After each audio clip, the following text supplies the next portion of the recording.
Private equity is a really attractive place to be for young real estate professionals, but if you haven't been in this business before, it can kind of feel like a black box as far as what's going on behind the scenes. Real estate private equity firms control a lot of the capital outflows and inflows in this industry, and if you want to work in commercial real estate, it's very likely that you're going to be working for or with a company that raises third-party equity to fund their deals. So in this video, I want to pull back the curtain on how the real estate private equity business model actually works, how you would ultimately fit into this if you were to work in this industry, and if you want to become a real estate entrepreneur, how this entire ecosystem can end up coming together to help you fund your projects.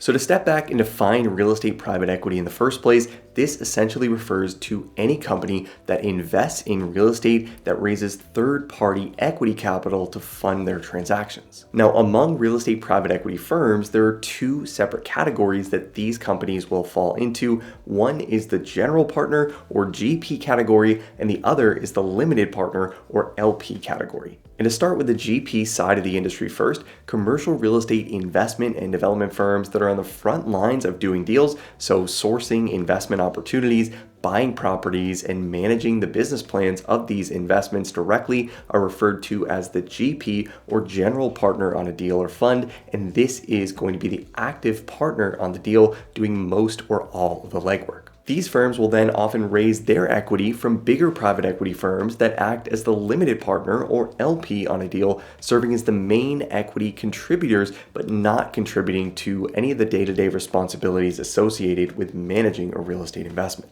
And where this gets interesting is that these LPs will then also typically raise their capital from outside sources, effectively creating a third layer of funding, with these firms looking to capital sources like pension funds, sovereign wealth funds, or university endowments to fund their investments. Now, once we have an idea of the different players in this industry, we also need to understand how these deals work from a financial perspective, because this is really where the incentives behind companies getting into this business in the first place start to come into play. First, there are often fees a GP will charge an LP in exchange for finding and managing a deal, usually in the form of acquisition fees, construction management fees, asset management fees, and disposition fees, which all tend to be paid as a percentage of certain amounts. Acquisition fees will typically fall somewhere between about 1% and 2% of the purchase price of a property. Construction management fees will usually come in at anywhere from between about 4% and 8% of total construction costs. Asset management fees will usually come in between about 1% and 2% of the effective gross revenue generated by a property, and disposition fees will also come in at about 1% to 2% of the sale price of the deal. And because these fees are calculated using percentage values, this is why a lot of real estate firms will look to buy the biggest deals they can as quickly as possible to maximize these numbers on a whole dollar basis. So for example, on a $100 million deal with a 1% acquisition fee, that acquisition fee alone would be $1 million. And if this property also generated $10 million per year in revenue with an asset management fee of 1%, this would produce an additional $100,000 per year in recurring fee income. But where these numbers start to really get big is on the back end of a deal, where the GP is often able to participate in a percentage of the profits over and above their initial equity investment, and this is referred to in the industry as promoted interest. Promoted interest is generated by a GP by exceeding what's called a preferred return, usually related to an IRR or equity multiple value, and this allows a GP to essentially take a larger portion of the cash flows generated by an investment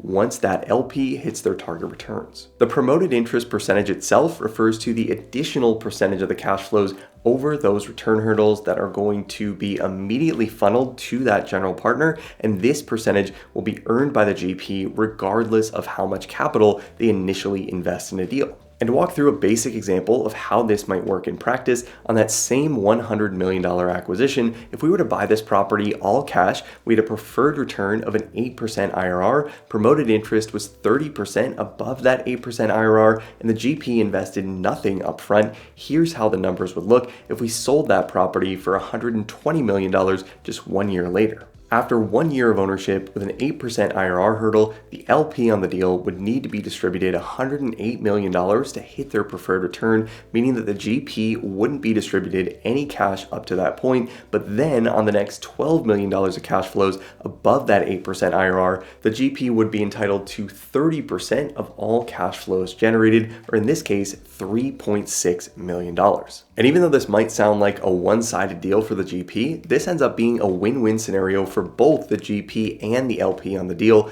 with the LP still generating a 16.4% IRR in this case and $16.4 million in profit. And from there, these cash flows generated by the LP are then often subject to similar promoted interest structures agreed to by their capital partners when they initially raised these funds. This is what's referred to in this industry as a double promote structure, where there are two layers of promoted interest that two different parties earn, and this is one of the biggest incentives for these companies to invest in real estate in the first place. Now, you might be wondering why these pension funds or sovereign wealth funds don't make these investments themselves, and in the vast majority of cases, this is because these organizations don't have the internal teams necessary to run this entire process. In a lot of cases, real estate allocations for these groups will only be between about 5 and 15% of their total portfolio value, so this sector doesn't tend to be a huge focal point for these organizations, and instead, they'll choose to outsource this to professional money managers to place capital for them,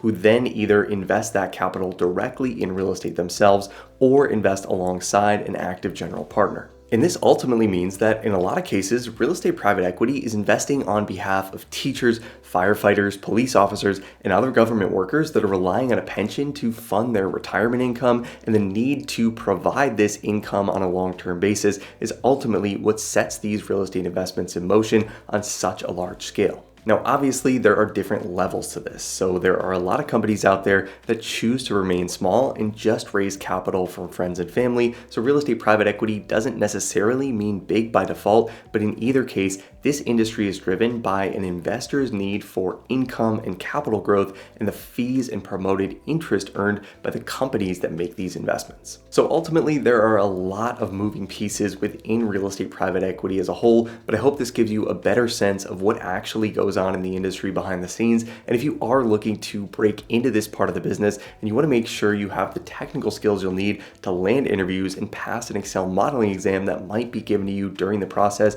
make sure to check out our all-in-one membership training platform, Breaking a CRE Academy. A membership to the Academy will give you instant access to over 120 hours of video training on real estate financial modeling and analysis. You'll get access to hundreds of practice Excel interview exam questions, sample acquisition case studies, and you'll also get access to the Break into CRE Analyst Certification exam, which covers topics like real estate pro forma and development modeling, commercial real estate lease modeling, equity waterfall modeling, and many other real estate financial analysis concepts that will help you prove to employers that you have what it takes to tackle the responsibilities of an analyst or associate at a top real estate firm. And if you like this video and want to see more content on the inner workings of the commercial real estate industry in general, make sure to hit the like button and let me know. And let me know in the comments what other career paths or industry sectors you'd like to see covered in more detail in a future video on the channel. As always, thanks so much for watching, guys. I hope you found this helpful. Subscribe to the channel if you haven't already to see more videos like this every single week, and I'll see you in the next video.